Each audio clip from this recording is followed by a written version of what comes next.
Michel Thor avoue enfin la vérité sur son mariage. Elle a admis avoir épousé son partenaire après 2 ans de relations secrètes.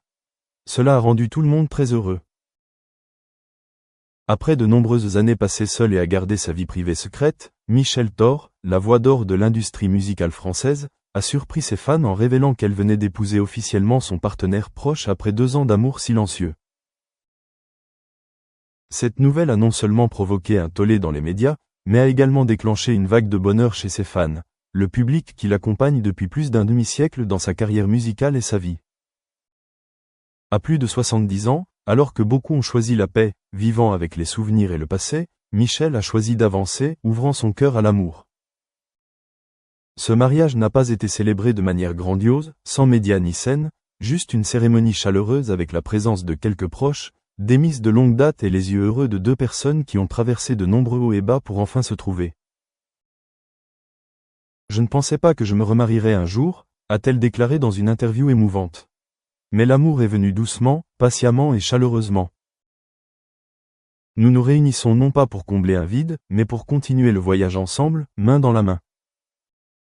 Le partenaire de vie de Michel n'est pas une figure célèbre du monde de l'art, mais un homme qui l'a accompagné dans des activités humanitaires, un confident qui est toujours silencieusement à ses côtés chaque fois qu'elle a besoin d'une épaule sur laquelle s'appuyer. C'est à partir de conversations simples, de moments passés ensemble à prendre soin tranquillement de parents malades, que l'amour s'épanouit naturellement comme une respiration, sans besoin d'ostentation, sans besoin de paroles fleuries. Ce mariage avec Michel est non seulement une étape personnelle, mais aussi un triomphe de foi et d'attente. Au fil des années, elle a connu de grandes pertes, un amour brisé, la douleur de voir son fils gravement malade, la pression d'une femme célèbre devant toujours être forte en public. Mais elle n'a jamais laissé la vie la vaincre. Au contraire, Michel Thor est toujours présente devant les fans avec un sourire ensoleillé, avec un calme et une tolérance rares. Un nouvel amour lui a apporté une nouvelle lumière, non seulement dans son âme mais aussi dans sa voix. Les récentes performances de Michel sont pleines d'énergie, comme si elle chantait non seulement avec le cœur d'une artiste, mais aussi avec le cœur d'une femme qui vient de trouver la paix.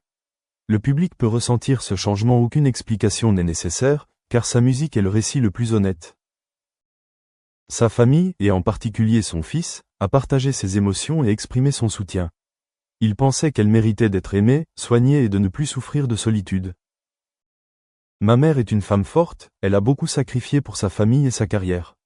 Maintenant, il est temps pour elle de vivre pour elle-même, a partagé son fils. Cet amour ne vient pas d'un caprice, ni d'un désir de combler un vide. C'est le résultat d'une synchronicité de l'âme, de mois d'attachement comme 2 amis partageant leur peine et leur joie. Elle a confié un jour, l'amour ne commence pas toujours par un coup de foudre. Parfois, c'est une lumière silencieuse qui illumine les fissures de votre cœur. Pour Michel, sa vie actuelle est la douce récompense qu'elle mérite après de nombreuses années de persévérance, surmontant silencieusement tous les défis. Elle n'a plus trop d'attentes ni de rêves, mais chérit chaque jour avec son partenaire, où elle peut s'appuyer sur son épaule, profiter d'une vieille chanson ensemble ou simplement s'asseoir tranquillement ensemble en regardant le coucher du soleil. Le message qu'elle envoie aux femmes de sa génération, ainsi qu'au jeune public, est clair, ne jamais perdre foi en l'amour.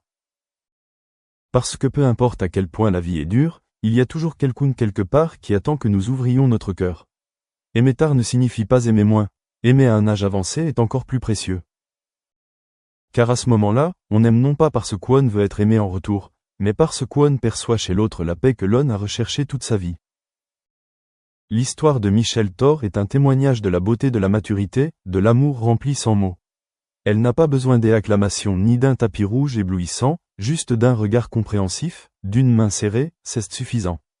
Ce mariage secret, aussi simple soit-il, fut le moment le plus splendide de sa vie.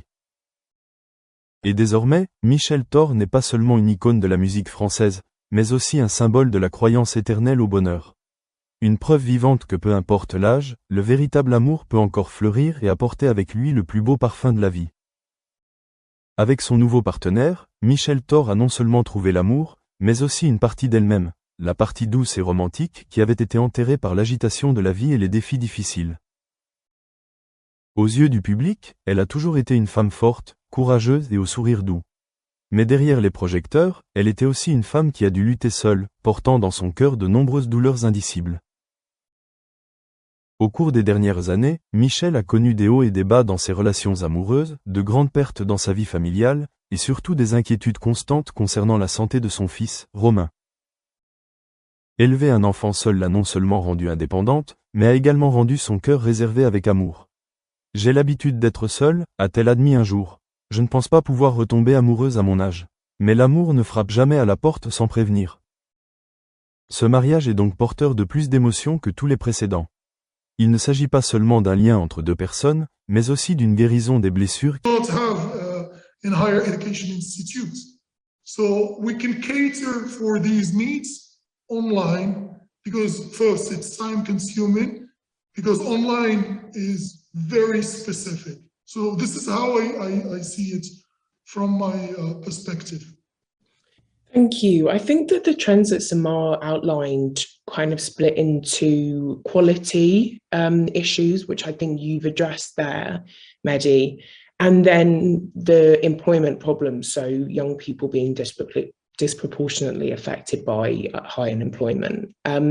So Nayef, perhaps you could speak to us a little bit more about what higher education institutions and service providers like Coursera can do to address that employability issue. Yes, sure. Thank you. It's the skills gap is a big problem all over, the world. But in the Arab region, it's probably more of a problem than anywhere else. One reason is really the students are not skilled, and the other one is also the market itself. So let's focus on the students and the role of the universities. I think the students, when they come to the university, big problem they come with is they come from an environment where learning was based on memorization, or what we call rote learning. So that's one of the major problems that institutions have to deal with when they come. What kind of students you have, what kind of audience, and those students, they vary. Some of them come from when we at Al Hussein Technical University, we see differences. Some of them, they come from private schools, for example, and they are way better than the ones who come from, the public schools. So the public schools are not, the students come lacking very much on all the non-technical skills that we really want or need. So at Al Hussein Technical University, the model was different. The model has two distinct features. It's a young university, probably 4 years old. And one of the things is it's a project-based university. So that was one of the key things to get those students to start, learning the hands-on skills that they need, basically. And then when you work on a project-based